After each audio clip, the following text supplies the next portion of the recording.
Mon voisin âgé me traitait mieux que mon propre père. Un jour, ma grand-mère m'a remis une lettre de ma défunte mère. Quand je l'ai lue, tout a pris sens. Avant de poursuivre notre histoire, abonnez-vous à la chaîne et laissez un pouce bleu sur cette vidéo, votre soutien nous aide énormément. Commençons. Refusé? Ai-je demandé, sentant mes joues brûler de honte. La file d'attente derrière moi à la pharmacie semblait avoir doublé en quelques secondes. Oui, madame, la transaction n'a pas été autorisée, a répondu la pharmacienne avec ce regard de pitié que je ne connaissais que trop bien. Voulez-vous essayer une autre carte? Mes mains tremblaient alors que je rangeais la carte dans mon portefeuille. Je n'en avais pas d'autre. J'avais 25 ans, un diplôme universitaire, et pourtant j'avais besoin d'une permission pour acheter de simples médicaments pour un mal de tête. J'ai murmuré un « désolé », laissé la boîte sur le comptoir et je suis sorti précipitamment, entendant les soupirs impatients des autres clients. J'ai saisi mon téléphone et composé le numéro enregistré sous pair. Il a décroché à la deuxième sonnerie, la voix sèche et directe, comme si j'étais une employée le dérangeant au milieu d'une réunion importante. « Qu'y a-t-il? Jennifer !»« La carte n'est pas passée, père. Je devais juste acheter un médicament. Tu as encore bloqué mon plafond ?» J'ai entendu un soupir bruyant à l'autre bout du fil. C'est ce qu'il faisait pour me montrer à quel point j'étais un fardeau, à quel point j'étais incapable. « Jennifer, nous avons déjà discuté de tes dépenses impulsives. J'ai vu que tu as acheté des livres la semaine dernière. L'argent ne tombe pas du ciel. Je me préoccupe simplement de ton avenir, car tu n'as clairement pas la maturité pour le faire. Ce sont des livres pour mes élèves, et cet argent. » J'ai mordu ma langue. J'allais dire que cet argent était le mien, mais la vérité, c'est que je n'ai jamais senti qu'il m'appartenait. Depuis la mort de ma mère, quand j'étais toute petite, il avait tout pris en charge. Il disait qu'il gérait mon héritage pour que je ne le dilapide pas, mais j'avais l'impression de vivre à ses crochets. Rentre à la maison. Nous en discuterons au dîner. Et ne fais pas de drame. Il a raccroché avant que je puisse répondre. Je suis rentrée chez moi, la boule au ventre. Ce n'était pas une colère explosive, mais une tristesse froide, un sentiment d'impuissance qui m'accompagnait depuis l'adolescence. La maison où nous vivions était grande, belle, avec un jardin impeccable, mais elle ressemblait à un bureau stérile. Tout avait sa place, rien ne pouvait dépasser, tout comme moi. En arrivant au portail, j'ai vu Monsieur Auguste. Il était dans son jardin, taillant ses rosiers avec un calme qui semblait arrêter le temps. Monsieur Auguste était mon voisin de palier depuis des années, un monsieur aux cheveux blancs, aux yeux doux et aux mains calleuses à force de travailler la terre. Dès qu'il m'a vu, il a posé son sécateur et s'est approché de la petite clôture qui séparait nos maisons. Ah, si ce n'est pas ma fille préférée. Il a souri, et j'ai senti mes épaules se détendre instantanément. Cette tristesse ne va pas avec une si belle journée, Jenny. Il était la seule personne au monde à m'appeler Jenny. Pour mon père, j'étais toujours Jennifer, prononcée avec la formalité d'un contrat. Dure journée, Monsieur Auguste, ai-je répondu en forçant un sourire, appuyé contre la clôture. Des problèmes d'adultes qui ne savent pas être des adultes. Il a ri, un rire franc et accueillant. Bêtise. Tu es plus adulte et sensé que bien des gens en costume-cravate que je connais. Attends un peu. Il est rentré rapidement chez lui et est revenu 2 secondes plus tard avec un verre de limonade glacée et une part de gâteau de maïs enveloppé dans une serviette. Je viens de le faire. Il est encore chaud. Mange. Il faut manger pour tenir debout, un ventre vide ne réfléchit pas bien. J'ai pris le gâteau, sentant sa chaleur dans mes mains et, tout à coup, j'ai eu envie de pleurer. C'était un geste si simple, une part de gâteau, mais mon père, l'homme qui m'avait élevé, ne m'avait jamais offert un verre d'eau sans me faire un sermon sur le prix de l'eau. Merci, Monsieur Auguste. Vous êtes incroyable. Je ne suis qu'un vieil homme qui aime voir les fleurs et les gens bien grandir, a-t-il dit en me regardant dans les yeux, avec une profondeur qui me déconcertait. Tu sais, Jenny, je t'ai vu sortir tôt. Cet homme, ton père, il te met encore des bâtons dans les roues? C'est son style, ai-je répondu, répétant l'excuse que je me donnais à moi-même depuis des années. Il dit que c'est pour mon bien, que je ne sais pas gérer l'argent, que le monde est dangereux. Monsieur Auguste a secoué la tête.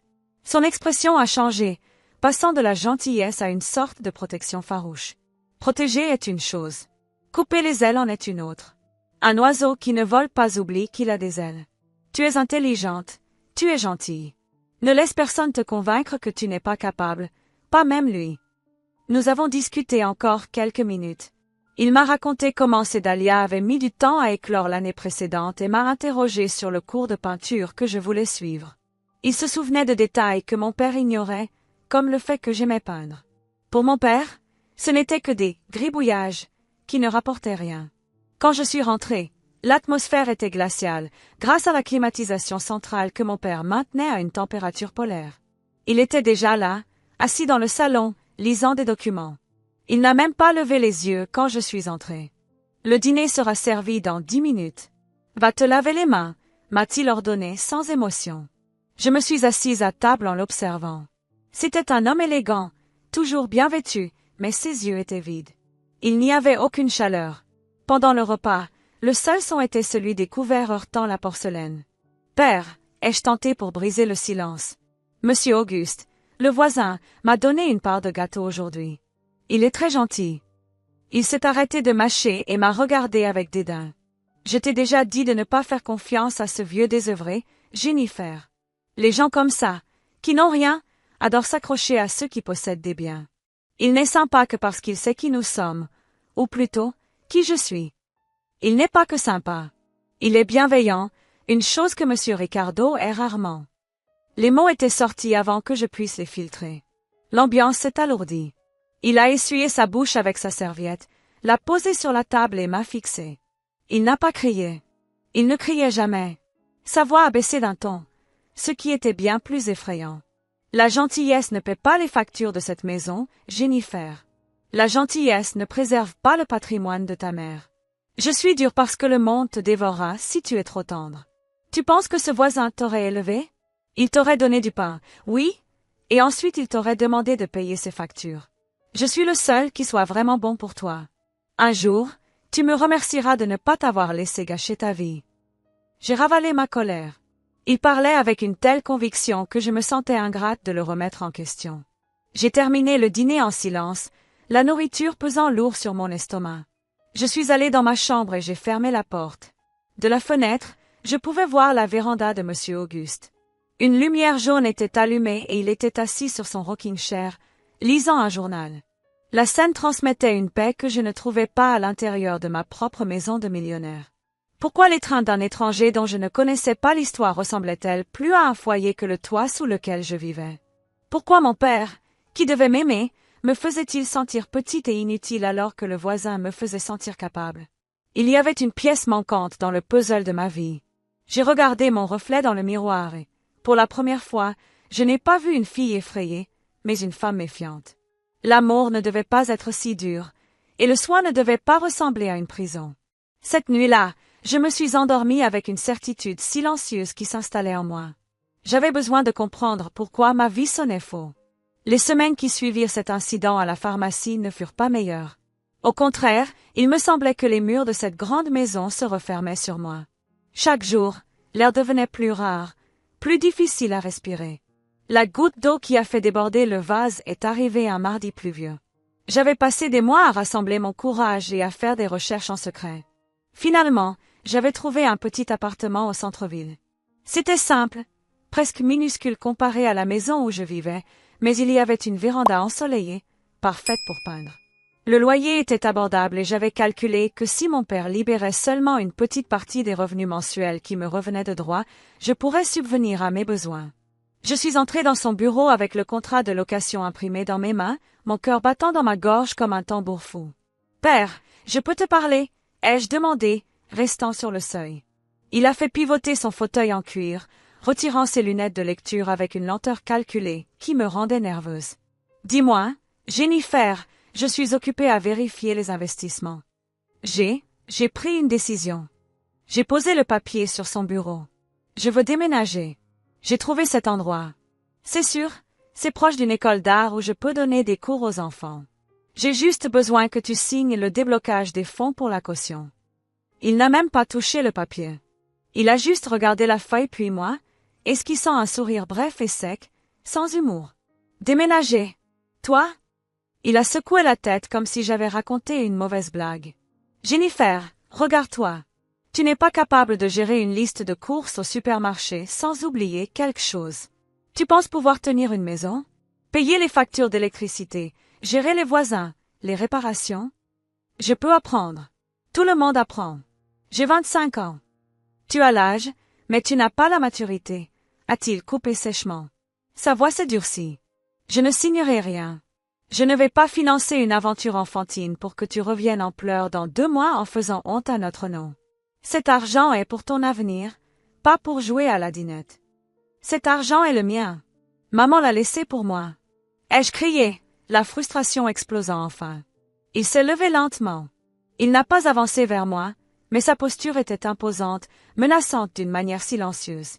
L'argent est à ton nom, mais la responsabilité d'empêcher que tu sois escroqué par n'importe qui est la mienne. Tu es faible, Jennifer. Tu l'as toujours été. Si je te lâche la main, tu t'effondres. Les gens dehors ne s'approcheront de toi que pour ce que tu as. Je suis le seul, comprends-le bien, le seul qui se soucie vraiment de toi. Maintenant, reprends ce papier et retourne dans ta chambre. Le sujet est clos. J'ai repris le contrat, les froissé de rage, et je suis parti en courant. Je ne suis pas allé dans ma chambre. J'avais besoin d'air. Je suis sorti par la porte arrière, ignorant la pluie battante, et j'ai couru jusqu'au fond du jardin, là où le mur jouxtait celui de Monsieur Auguste.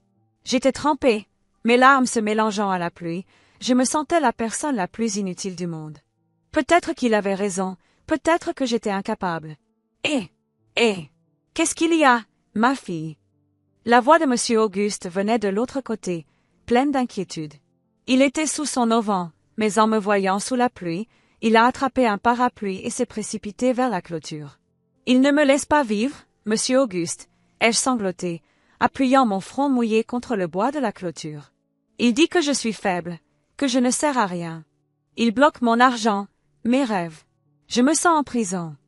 Monsieur Auguste a tendu le bras par-dessus la clôture, tenant le parapluie au-dessus de ma tête pour me protéger, alors que lui-même restait sous l'averse, l'épaule trempée. « Regarde-moi, génie !» a-t-il demandé, la voix vibrante d'émotion. J'ai levé le visage.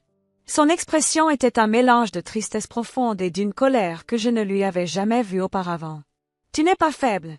Tu as survécu à la perte de ta mère et tu as supporté cette froideur pendant des années sans perdre la douceur de ton cœur. C'est ça la force, la plus grande force qui existe. Mais pourquoi me détestait-il autant ? Ai-je demandé, tremblant de froid et de pleurs. J'essaie d'aimer, j'essaie d'être parfaite, mais rien n'est jamais suffisant. Il me regarde avec mépris. Monsieur Auguste a pris une profonde inspiration et j'ai vu ses yeux s'embuer. Il a passé sa main libre à travers les lattes, avec une infinie tendresse, a essuyé une larme sur ma joue. Son toucher était rêche à cause des cales, mais si tendre qu'il m'a donné envie de m'effondrer. Il y a des gens, génies, qui sont comme des trous noirs.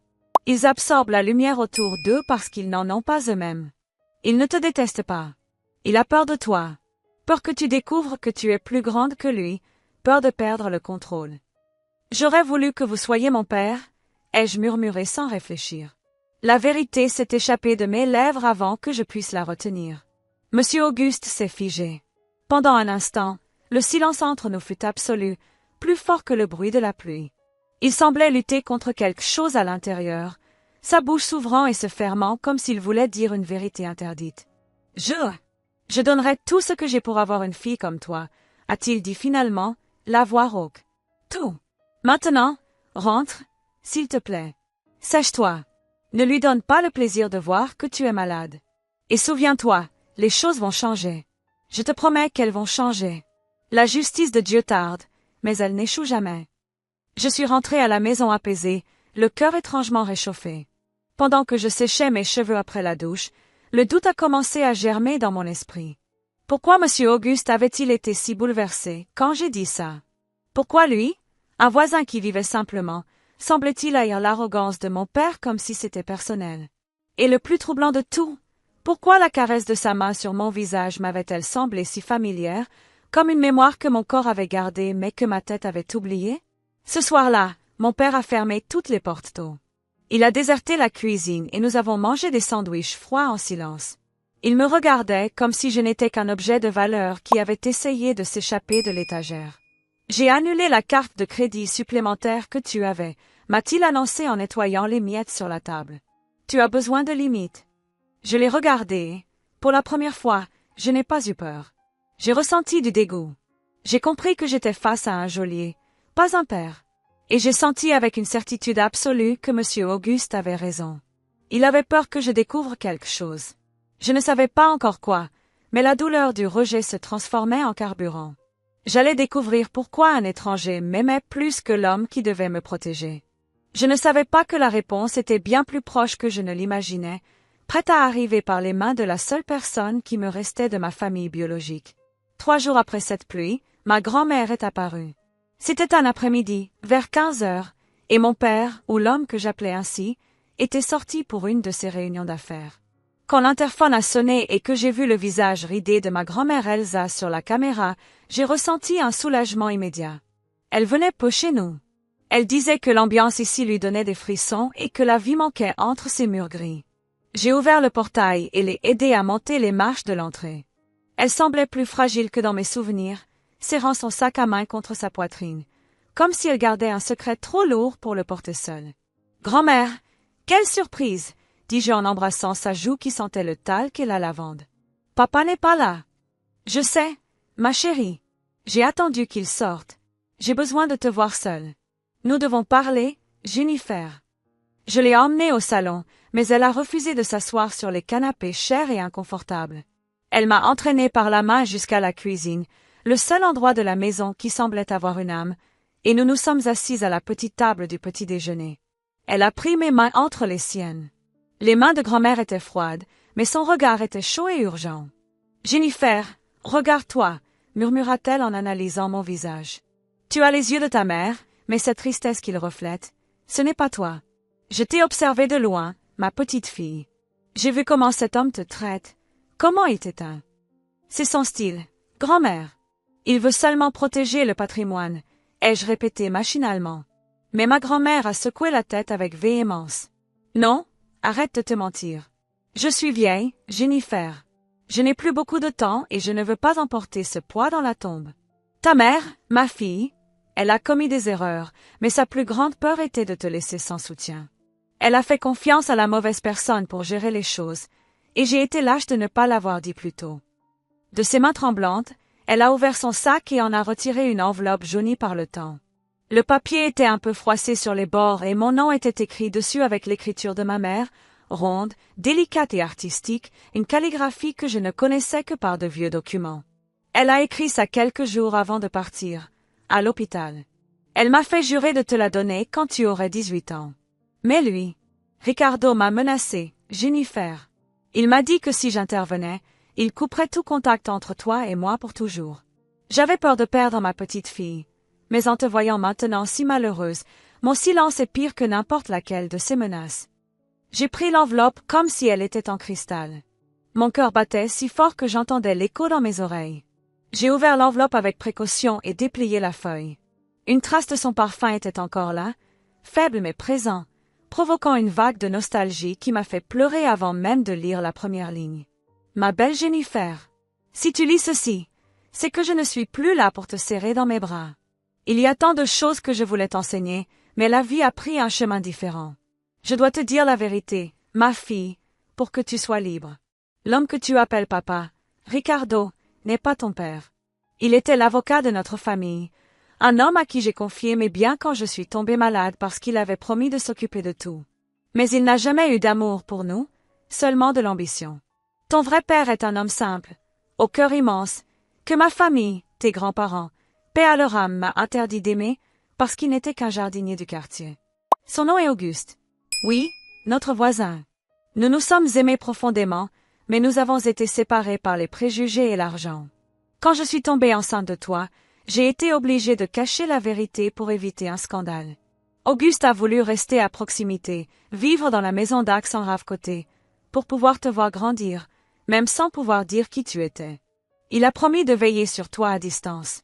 Ricardo a été nommé ton tuteur légal et administrateur de l'héritage, mais il ne t'aime pas, ma fille. Il aime le pouvoir que ton argent lui donne. Ne le laisse pas contrôler ta vie. Tu as le sang d'Auguste. Tu as la joie, tu as l'art et tu as la force. Pardonne à cette mère qui a eu peur de lutter. Sois heureuse, ma Jenny. Maman. J'ai terminé la lecture en sanglots, mes larmes mouillant le papier. Le monde tournait autour de moi, mais pour la première fois, il s'est arrêté au bon endroit. Tout prenait sens. La froideur de Ricardo, L'obsession de contrôler chaque centime, non pas pour me protéger, mais parce que l'argent n'avait jamais été à lui. Il n'était qu'un employé qui s'était approprié la vie de sa patronne. Sa peur que je devienne indépendante était la peur de perdre la source de sa richesse et de son statut. Et Monsieur Auguste, les souvenirs ont envahi mon esprit comme un film. Le gâteau de maïs, la façon dont il réparait mon vélo quand j'étais enfant et que Ricardo ne regardait pas, la fierté dans ses yeux quand je montrais mes premiers dessins, la phrase sous la pluie, « Je donnerais tout pour avoir une fille comme toi ». Il ne parlait pas au sens figuré. Il parlait de la douleur d'un père qui a vu sa fille grandir à travers une clôture, sans pouvoir l'embrasser à cause d'un secret et d'un contrat social. « Le voisin !» ai-je murmuré en regardant ma grand-mère. « Monsieur Auguste est mon père. » Grand-mère a hoché la tête en essuyant ses propres larmes. « C'est un homme bon, Jennifer. Il ne s'est jamais marié. Il n'a jamais eu d'autre famille. Il a vécu pour veiller sur toi de loin, respectant le désir de ta mère d'éviter les conflits. Je ne suis pas retournée chez moi ce soir-là. Pour la première fois en 25 ans, j'ai dormi sous un toit où l'amour était gratuit. Monsieur Auguste, mon père, m'a préparé la chambre d'amis avec une sollicitude touchante. Mais j'ai mal dormi. J'ai passé une nuit blanche. Pas de tristesse, mais de la planification. La lettre de ma mère et l'étreinte de mon père m'avaient donné l'armure dont j'avais besoin. Le lendemain matin, alors que Ricardo était probablement furieux de ma disparition, j'étais assise dans le bureau de l'un des avocats les plus respectés de la ville. J'avais utilisé une réserve d'urgence que ma grand-mère m'avait gardée en secret, quelque chose dont Ricardo ne soupçonnait pas l'existence. La situation est claire, Jennifer, a dit maître Mendes en analysant les documents que j'avais réussi à copier de l'ordinateur de Ricardo des mois auparavant. Vous êtes majeur. La tutelle a pris fin à vos 18 ans. Ce qu'il y a ici, c'est une procuration que vous avez signée, lui donnant les pleins pouvoirs. Il gère votre fortune comme si c'était la sienne, s'octroyant des frais de gestion absurdes. Légalement, vous pouvez révoquer tout cela immédiatement. Faites-le, ai-je dit, sentant un frisson de plaisir froid me parcourir l'échine. Je veux bloquer l'accès à tous les comptes. Annuler les cartes d'entreprise. Changer les mots de passe des investissements. Je veux que s'il essaie d'acheter un café, sa carte soit refusée, exactement comme il l'a fait avec moi à la pharmacie. L'avocat a souri et a commencé à rédiger. Je suis retournée à la maison en fin d'après-midi. La voiture de Ricardo était dans le garage. Je suis entrée par la porte principale, la tête haute. La maison était silencieuse, mais chargée de tension. Il était dans le salon, faisant les 100 pas, le visage rouge de colère. « Où étais-tu » a-t-il explosé dès qu'il m'a vu. « As-tu une idée de combien je me suis inquiétée ? Pas pour toi, mais pour ce que les gens vont dire. Sortir sans prévenir, découcher. Tu es irresponsable. » J'ai marché calmement jusqu'à son fauteuil, celui où il trônait comme un roi, et je me suis assise. J'ai croisé les jambes et je l'ai regardé. Le silence qui a suivi était la première arme que j'utilisais. Il s'est arrêté, déconcerté par mon audace. « C'est fini, Ricardo » ai-je dit d'une voix tranquille. « Qu'est-ce qui est fini ? De quoi parles-tu ? Sors de mon fauteuil. »« Ton fauteuil ?» J'ai laissé échapper un petit rire. « Tout dans cette maison a été acheté avec l'argent de ma mère. Le costume que tu portes, la voiture dans le garage, le vin que tu bois. Tu n'as rien construit. Tu n'as fait que consommer ce qui était à moi. » Il a ri nerveusement, essayant de reprendre le contrôle. « Tu es folle. Je suis le gestionnaire de ton patrimoine.